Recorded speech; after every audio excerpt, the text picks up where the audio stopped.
Riders! Today we're breaking down Pakistan's two most popular 125cc bikes, the Honda CG 125 and Yamaha YBR 125G.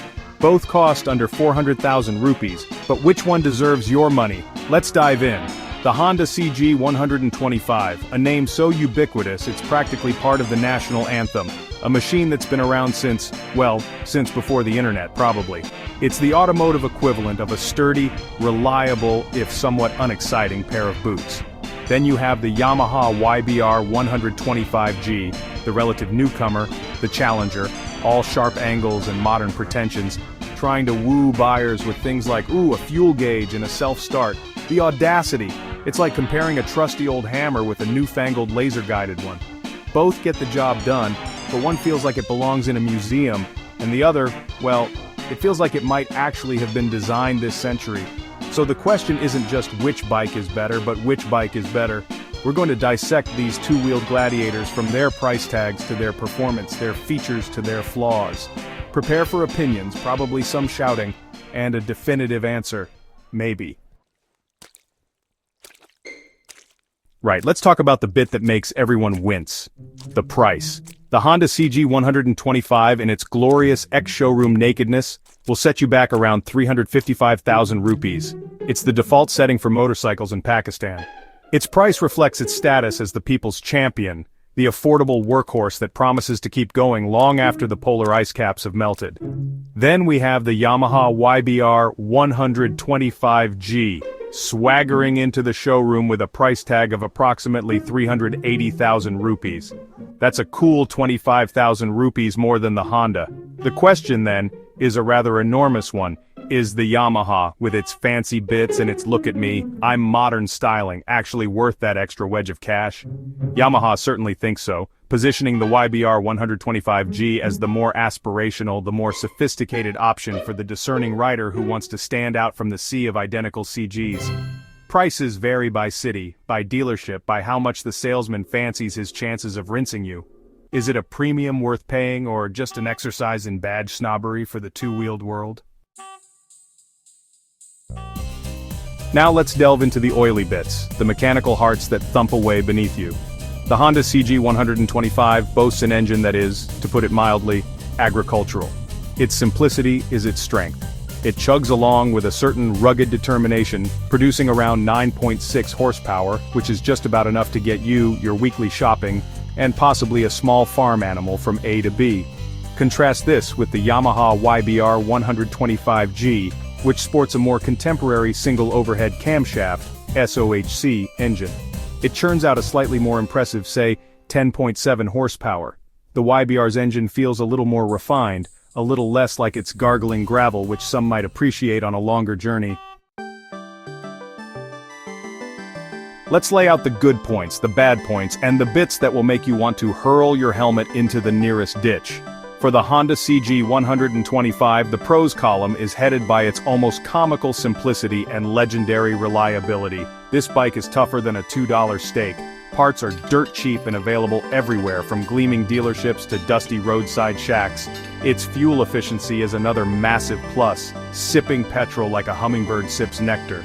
It's light, it's nimble, and it will probably outlive you. However, the cons list is equally compelling. It's painfully basic. Many models still lack a self-start, meaning you get a daily leg workout with the Kickstarter. And the vibrations, the vibrations.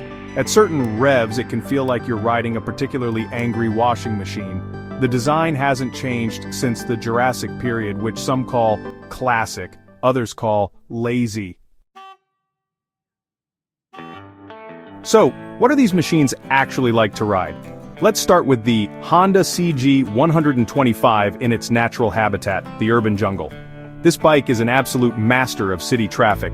Its feather-light weight, slim profile, and surprisingly nippy low-end acceleration make it feel like a determined terrier, darting through gaps that would make a car driver weep. You can filter through stationary queues of fume-belching buses and suicidal rickshaws with an ease that borders on telepathic. The upright riding position gives you a good view of the chaos unfolding around you.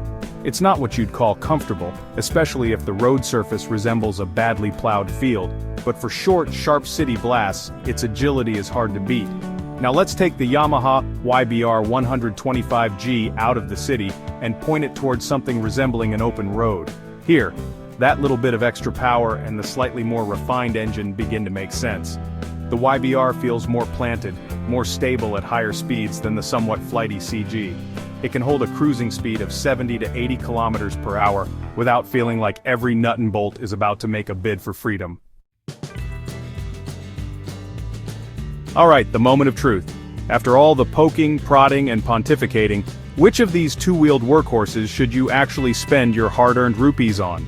If your absolute priorities are cast-iron reliability, rock-bottom running costs, and the ability to get it fixed anywhere by anyone with a pulse and a spanner, then the Honda CG 125 is, frankly, impossible to ignore.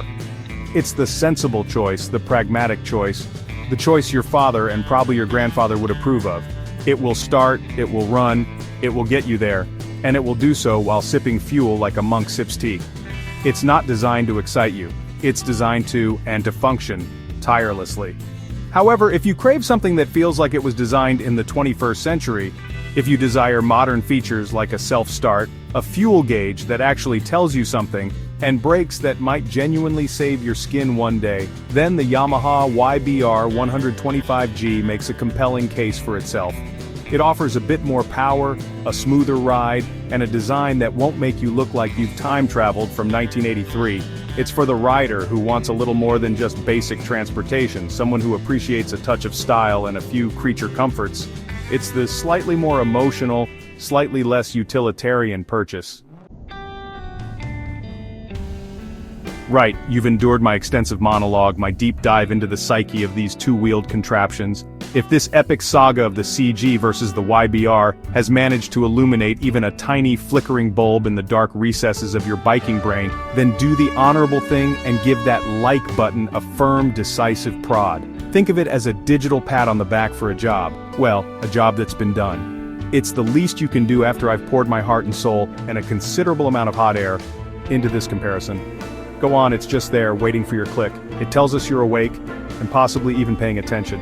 And if, by some miracle, you actually want to hear more of my opinions, more of these in-depth dissections of things with engines, more of me telling you precisely what's what in the world of motoring, then you absolutely must, it is imperative, that you hit that subscribe bell. Don't just hover over it, commit. It's like joining an exclusive club, only without the silly handshakes or the annual fees. We've got a veritable feast of bike battles, car confrontations, and probably some questionable fashion choices lined up, and you wouldn't want to miss that, would you? Now, for the main event, the part where you get to voice your, no doubt, deeply insightful opinions.